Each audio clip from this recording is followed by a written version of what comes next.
It's this time of year that the government and indeed individual ministers start flying kites about what might appear in the budget.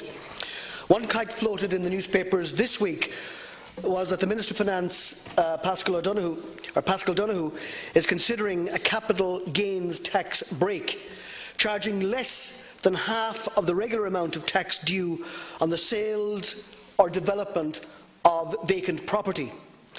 During the mismanagement of the economy in the 2000s, our tax system became riddled with special exemptions and inducements to private developers. It narrowed and weakened our tax base, which collapsed in 2008. Tax revenue fell, as you know, by 30%.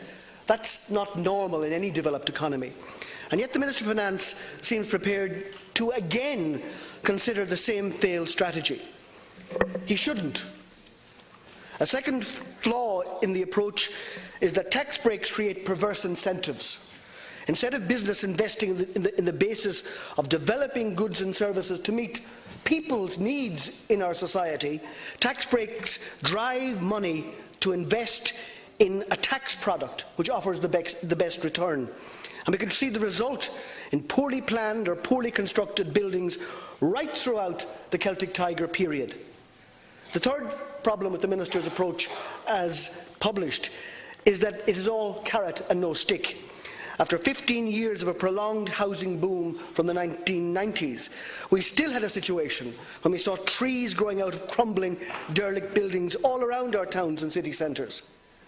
This is only possible if it is more profitable to hoard land and to slowly release properties and land one site at a time to maximise speculative gain.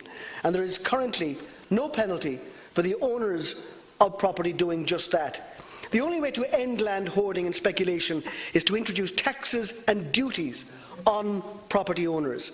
All over Europe, social democratic market economies place stringent requirements on property owners to maintain and develop their properties.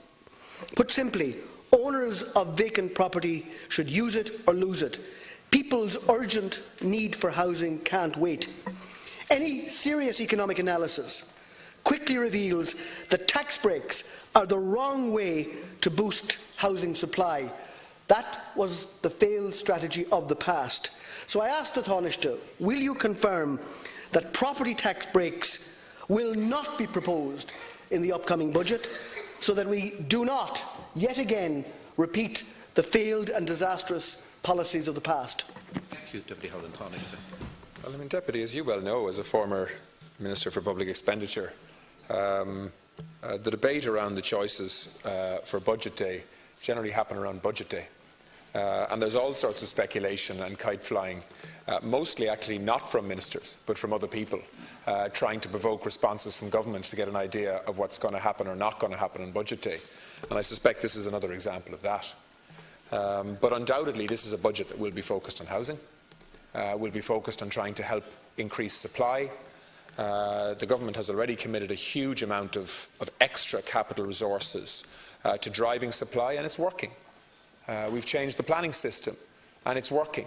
We've changed our approach towards student accommodation, and it's working. And we are seeing a dramatic increase in supply of all types of housing, affordable, social, student, and others. And that needs to continue, and needs to continue to accelerate to actually deal with the housing crisis and pressures that we have. And that goes for vacant sites and vacant properties too.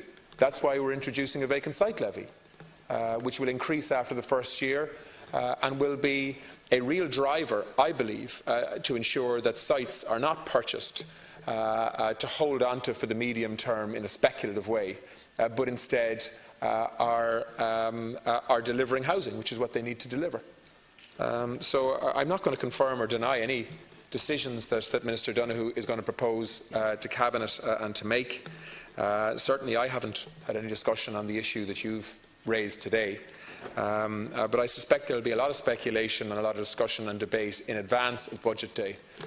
But I'm very confident that we have a Finance Minister who is cautious, who is informed and who won't do anything that will damage the property market and instead will focus on sustainable ways of increasing supply at the kind of pace that we need. Howlin. I have experience of the run-up to budgets over time, and it is my experience that ministers do test-run proposals to see how they will fly. We all have experience of that. And when I see a particular proposal attached to a particular minister's name, I know what it is, and that it is test flying it. And I think we need now to be very clear.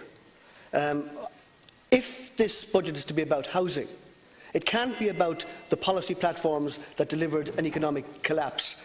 The solution to housing we can debate separately, but it is largely supply.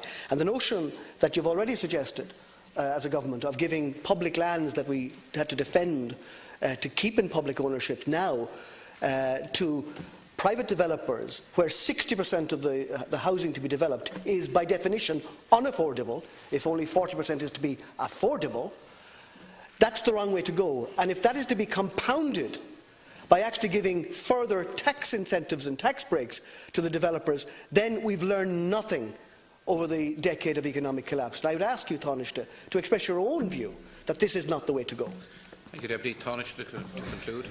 Can I say that we've learned a lot over the last 7 years, and you will remember much of it in terms of the debates and the hard decisions that needed to be made in very, very difficult circumstances in the build-up to budgets, particularly 7 and 6 and 5 years ago when you were having to make very, very difficult choices. I'm glad to say we're not in that situation any longer, but we still have choices to make, because we still have challenges. While we have an economy that has recovered, we still have a society that has huge pressures. Housing is one of those. Health reform is another. And we have other issues that we need to respond to in this budget, namely Brexit, in terms of the challenges that it poses as well. But I can assure you that this government has learned the lessons of some of the policy mistakes of the past, particularly linked to property, and we won't be repeating them again.